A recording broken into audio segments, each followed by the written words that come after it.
بالله من شرور أنفسنا ومن سيئات أعمالنا من يهده الله فلا مضل له ومن يضلله فلا هادي له ونشهد أن لا إله إلا الله وحده لا شريك له ونشهد أن سيدنا ومولانا محمدا عبده ورسوله أما بعد فأعوذ بالله من الشيطان الرجيم بسم الله الرحمن الرحيم يا أيها الذين آمنوا كتب عليكم الصيام كما كتب على الذين من قبلكم لعلكم تتقون آمنت بالله ورسوله وصدق الله المولانا العظيم اللهم صل على سيدنا ومولانا محمد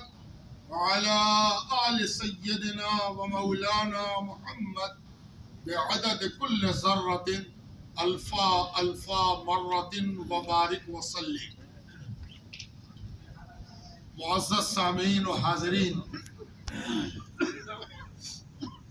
ماہ مبارک کی ایک شام میں ہم اور آپ اپنے صوبے کے وزیر اعلیٰ کے اقامت گاہ میں حاضر ہیں اور ہر سال کی طرح اس سال بھی یہ دعوت افطار اپنا ایک امتیاز اور اپنی ایک انفرادی حیثیت کے ساتھ ہمارے سامنے ہے. جہاں کہیں بھی دعوت ہوتی ہے وہاں صرف وہ دعوت ہوتی ہے جو اردو میں جانی جاتی ہے، جس سے مراد ہوتی ہے کھانا پینا، ہاتھ دھونا، منہ دھونا. اردو والے اسی کو دعوت سمجھتے ہیں، لیکن عربی میں اور دین کے لغت میں دعوت سے مراد ہوتے ہیں نیکی کی طرف بلانا، بھلائی کی طرف دعوت دینا، بلانا. اور اس حوالے سے صرف ایک دعوت ہوتی ہے جس میں ہم اور آپ شریک ہیں.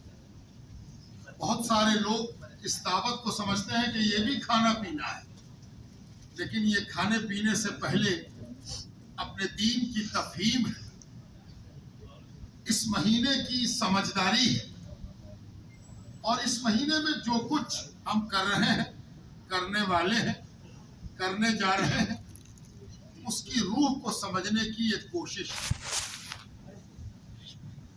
اور افطار سے پہلے بطور خاص دعا کا اہتمام ہے، جو حکم بھی ہے، تقاضا بھی ہے، ضرورت بھی ہے.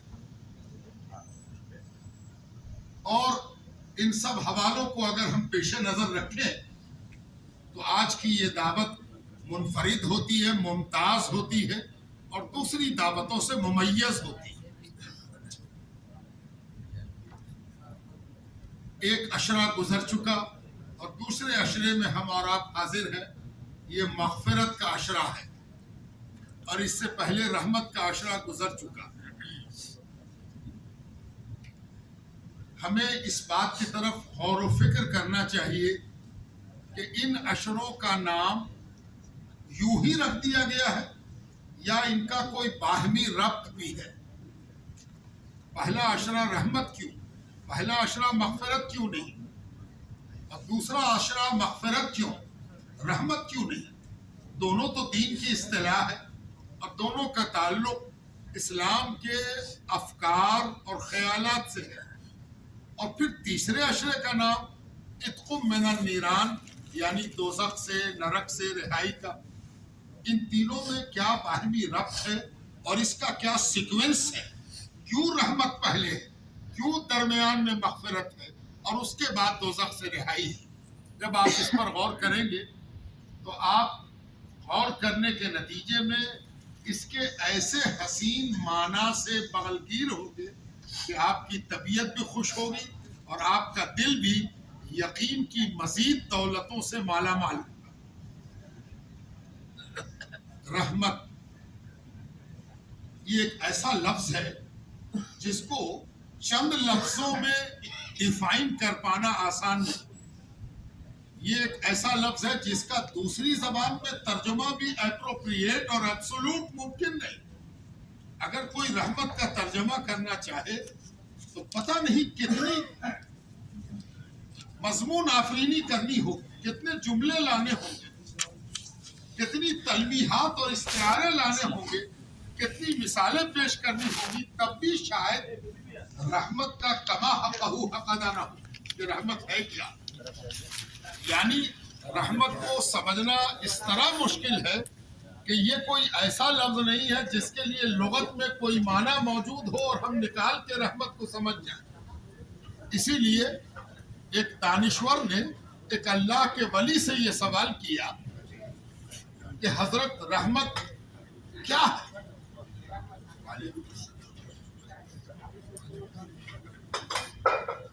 اور سنتے ہیں کہ رحمت برستی ہے، رحمت کا نزول ہوتا ہے، تو آخر اس کی کوئی علامت ہوگی کہ رحمت برس رہی ہے، اس کا ہم پتہ چلائیں۔ رحمت کا نزول ہو رہا ہے، اس کا علم ہم کو ہو، آبھاس ہم کو ہو، اندازہ ہم کو ہو، گمان ہم کو ہو۔ تو اس اللہ والے نے بڑی پیاری بات کہی جس کو اگر ہم پیش نظر رکھیں تو اس سیکوینس کو اچھی طرح سمجھ سکیں گے کہ پروردگار نے رحمت پہلے کیوں رکھا اور مغفرت بعد میں کیوں رکھا، اور اس کے بعد دوزخ سے رہائی کا نام کیوں دیا۔ اس بزرگ نے فرمایا رحمت کے نزول کی سب سے معتبر شناخت یہ ہے، سب سے مصدقہ آبھاس یا احساس یا انوبھو یہ ہے کہ اگر تم چاہو کہ ہم پر رحمت برس رہی ہے تو تم اس بات کا خیال کرو کہ کیا تمہارے گناہ تم کو دکھائی دے رہے ہیں، تمہاری غلطی تم کو سوجھ رہی ہے، تمہارا قصور تم کو نظر آ رہا ہے، تمہارے کردار کے دامن پر لگے ہوئے قصور کے داغ تم کو نظر آ رہے ہیں۔ اگر نظر آ رہے ہیں تو سمجھو کہ تم پر رحمت برس رہی ہے۔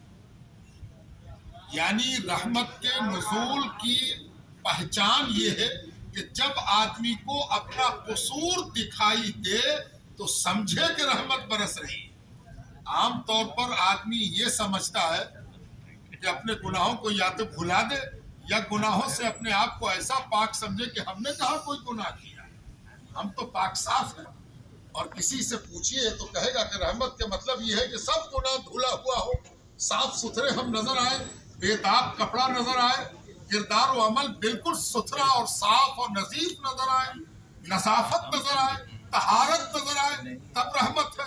یہ بالکل الٹی بات بتا دی اس اللہ والے نے کہ رحمت کے برسنے کی علامت یہ ہے کہ تم کو اپنا قصور نظر آئے۔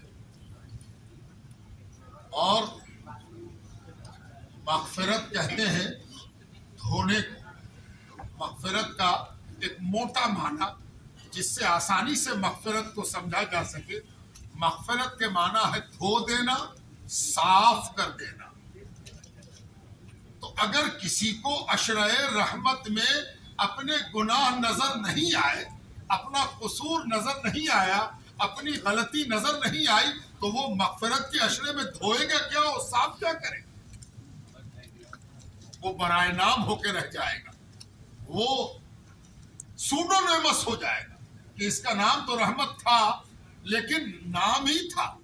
رحمت ایسا ہی تھا جیسے کسی نابینا کا نام نینسکھ رکھ دیا جائے، نام نینسکھ اور دونوں آنکھ سے کچھ دکھائی نہ دے۔ بالکل ویسے ہی معاملہ ہے کہ رحمت کا عشرہ گزر گیا اور رحمت کے برسنے کا کوئی معاملہ ہی نہیں، اور جب رحمت برسی، گناہ نظر آئے، قصور نظر آیا، تو بات کا مغفرت کا عشرہ اس لیے آیا کہ دھوئے اور دھونے کی درخواست کریں، صاف کرنے کی درخواست کریں، معافی کی درخواست کریں، عفو درگزر کی درخواست کریں۔ تو ہم جس عشرے میں بیٹھے ہوئے ہیں یہ مغفرت کا عشرہ ہے، اور جس نے اپنے گناہ پہچان لیے ہیں اسے یہ زیب دیتا ہے کہ وہ مغفرت کے لیے اللہ تعالیٰ سے درخواست بھی کرے اور کچھ ایسا عمل بھی کرے جس کے نتیجے میں دھل جائے۔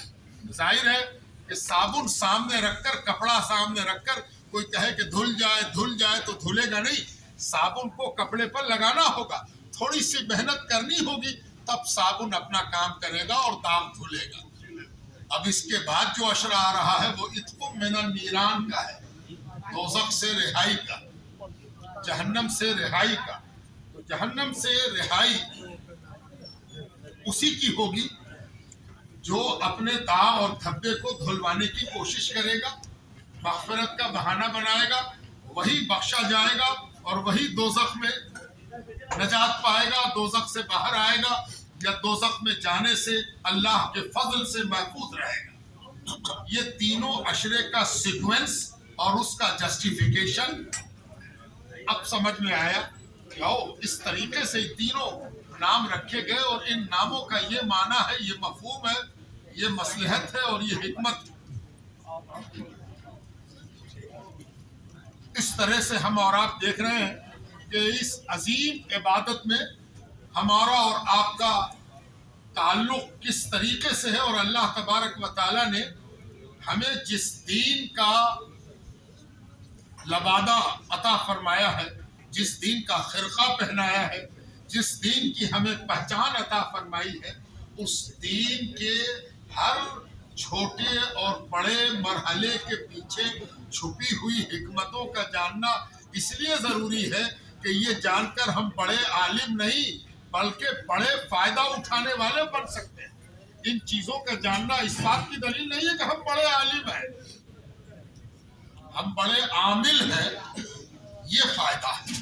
جان لینا بالکل الگ بات ہے اور کر لینا بالکل الگ بات ہے. جاننے اور کرنے، علم اور عمل کے درمیان جو کھائی ہے وہ اس قدر طویل ہے کہ عمر پوری گزر جاتی ہے، علم عمل نہیں بن پاتا.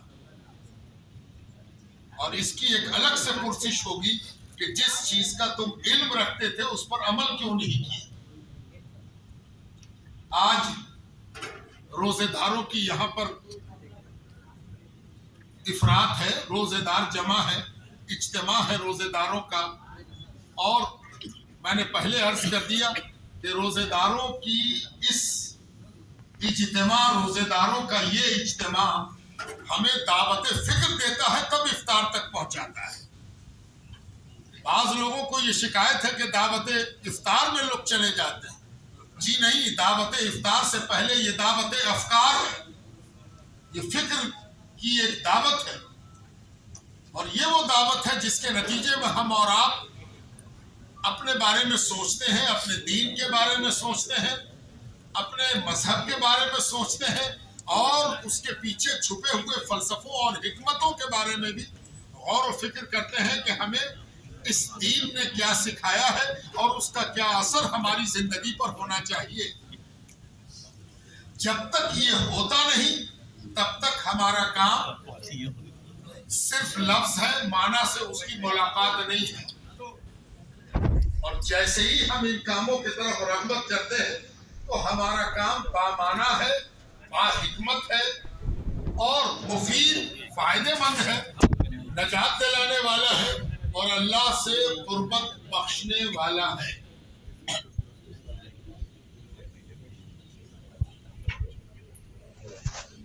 اس کے بعد کا اشرا اعتکاف لائے گا. وہ اعتکاف جس کو اللہ تبارک و تعالیٰ نے اس طرح فرض کیا ہے کہ کوئی ایک آدمی بھی کسی محلے سے، کسی علاقے سے ایک آدمی بھی کر لیتا ہے تو وہ سب کی جانب سے اس کا وجوب مکمل ہو جائے. ایک آدمی کا کر لینا. لیکن یہ ہے کیا؟ ایک آدمی بھی کر لے تو اس کا وجوب سب پر سے ادا ہو جائے، مکمل ہو جائے. جب اس لحظے پر آپ غور کریں گے اور اس معنی پر غور کریں گے تو آپ کو محسوس ہوگا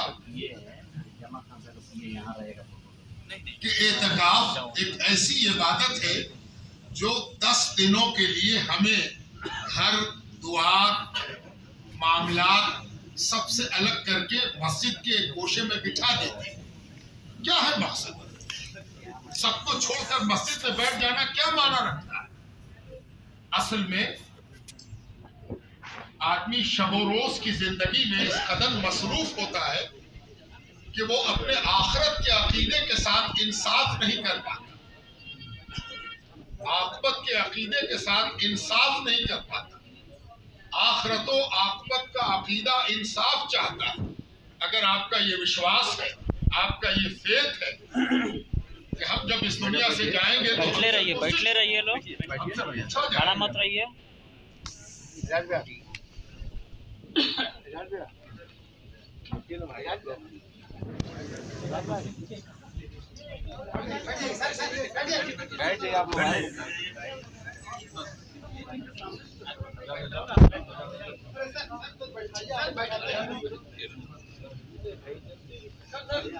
رمضان تو ہر سال آتا ہے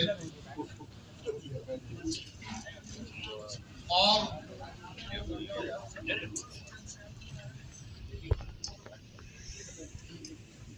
پرتیک ورش اور ہر سال ہم رمضان کی عبادتوں سے ہمکنار ہوتے ہیں، لیکن پوری دنیا کی سطح پر مذہبی لوگوں کے لیے ایک بڑا اہم سوال آج کے سینیریو میں گردش کر رہا ہے، اور وہ بڑا اہم سوال ہے۔ ان میں سے ہر ایک آدمی جو یہاں موجود ہے یا جس تک ہماری بات پہنچے گی یا جس تک آپ میری بات پہنچائیں گے، ان سب کے لیے یہ سوال ہے۔